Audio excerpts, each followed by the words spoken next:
Welcome back, everybody. This is Road Emotion, and today we're starting Emotion, riding off into the sunset, beautiful Arizona.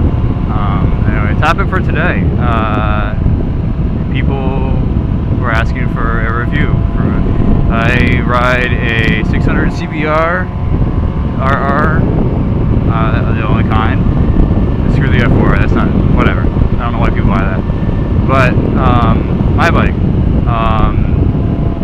My first video I talked about how I originally was looking at an R6. I really like the old second generation look of the R6. You know, it was a very sleek bike. I loved it, but actually now I'm glad I didn't buy one.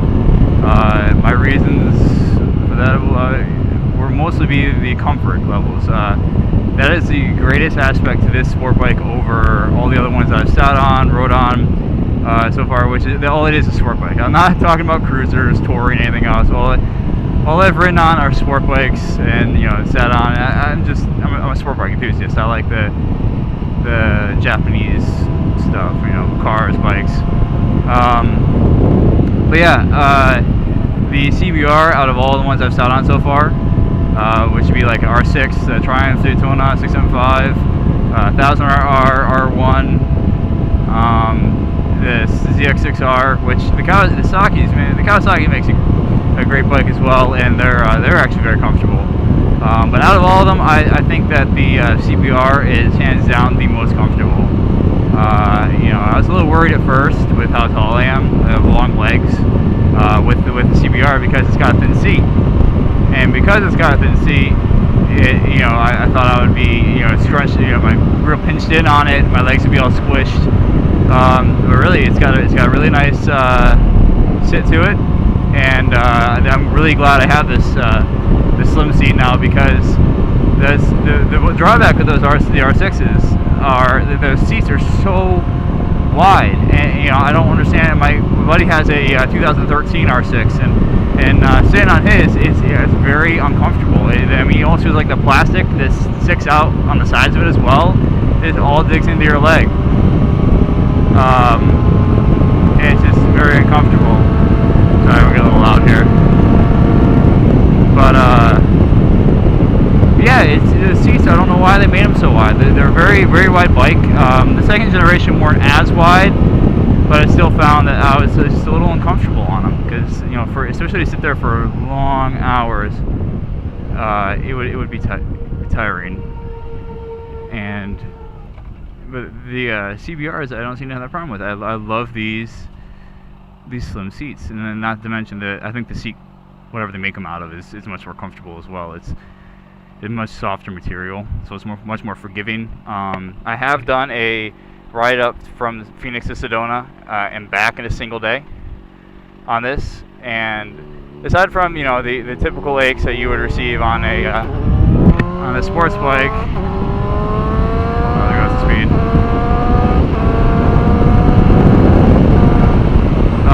Yeah, aside from the other, typical, my back was sore and the wind was really bad on the ride up there.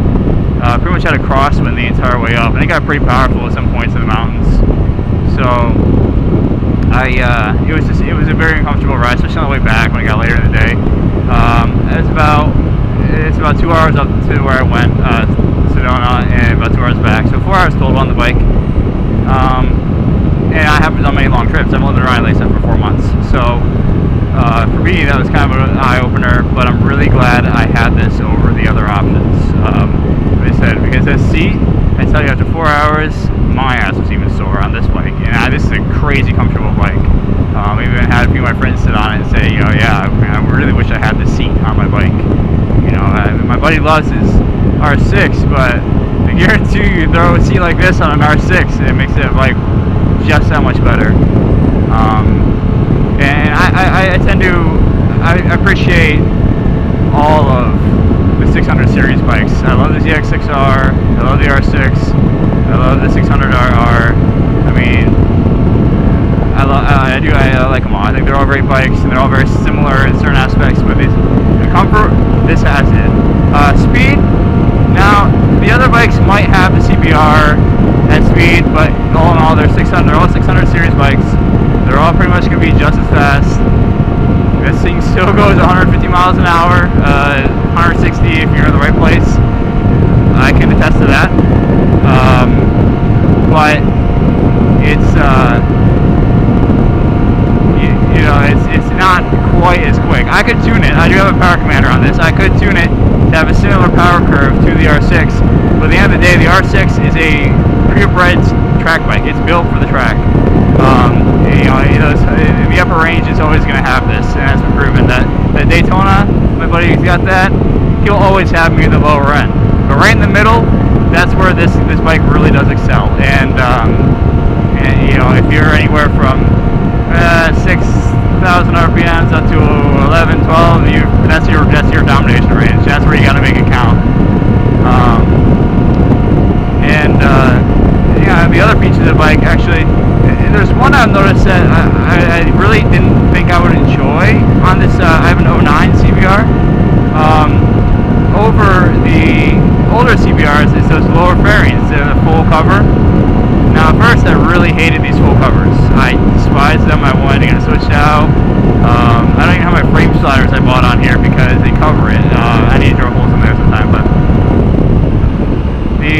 man, I saw a Mirage up there. I thought it was like a spike strip or something. I don't know what it was.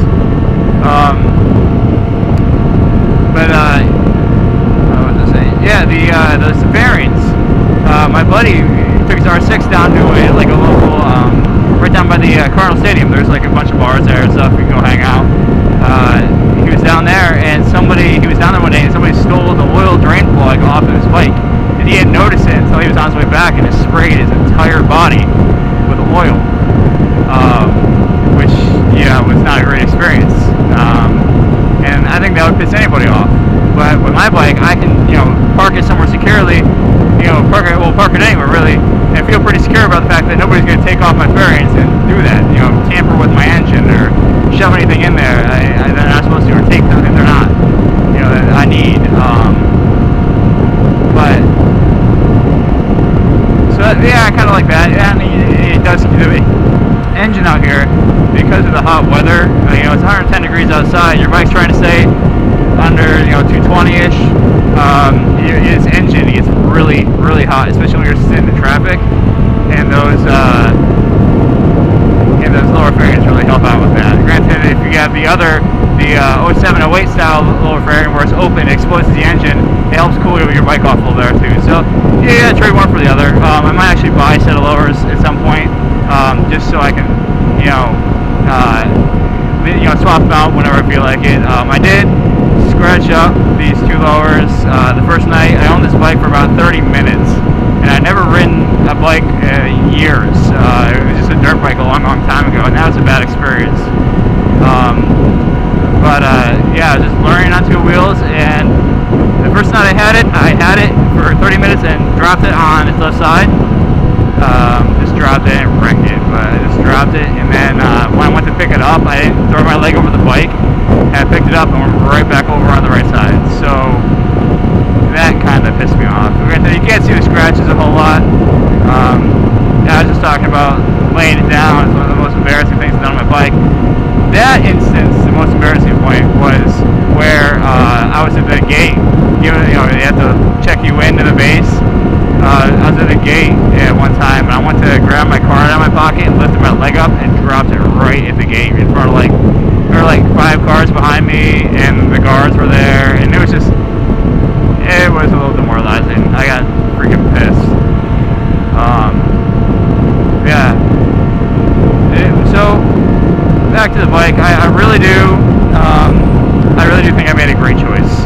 You know, it was kind of like fate. I found this bike. It was a great deal. And I was thinking, you know what? CBR's got a really good record. People love this bike, and they do for a good reason. After having ridden it for a few months, but about 4,000 miles on it, I can say that I really did. I made the right choice. And if I upgrade now, I would probably either go with a 1000 CBR or I was looking at those BMWs, but I mean that's like purebred amazingness. Those BMWs, S1000s are just incredible. I actually got sucked in this last weekend. I was working, and I got sucked into the YouTube videos for the S1000. Watched about 20 of them in a row, reviews on the S1000. It's just, I would just, after watching those, you just want to experience the bike for yourself, because people are just saying it's like a whole different experience. So yeah, that's gonna be my. I get, if I had to give this bike a rating from 1 to 5 stars, probably be about like 4.9. The 0.1% being, there are times I wish I did have 1,000. There's certain things, 600s are still like really hard to pull wheelies with a full tank, like tonight. But they're much more agile. I do love that aspect. So I love throwing my bike through the corners. I don't track it, which I might get there someday. But right now, I'm not trying to wreck my bike or something. I don't have the money to afford a track bike. It's just for track. So right now, I'm just enjoying the ride. Obviously, I'm out here. I'm not going anywhere specific tonight. This is 60 heading northwest out of Phoenix. This will take you to the old mining town of Wickenburg, and actually, there's still a mining culture there. It's very interesting for gold. And then that's over the Vulture Mine Road is. So I'll head over there someday. I'm kind of waiting for a chance to ride out there with my buddy's got the R6. So yeah, until then.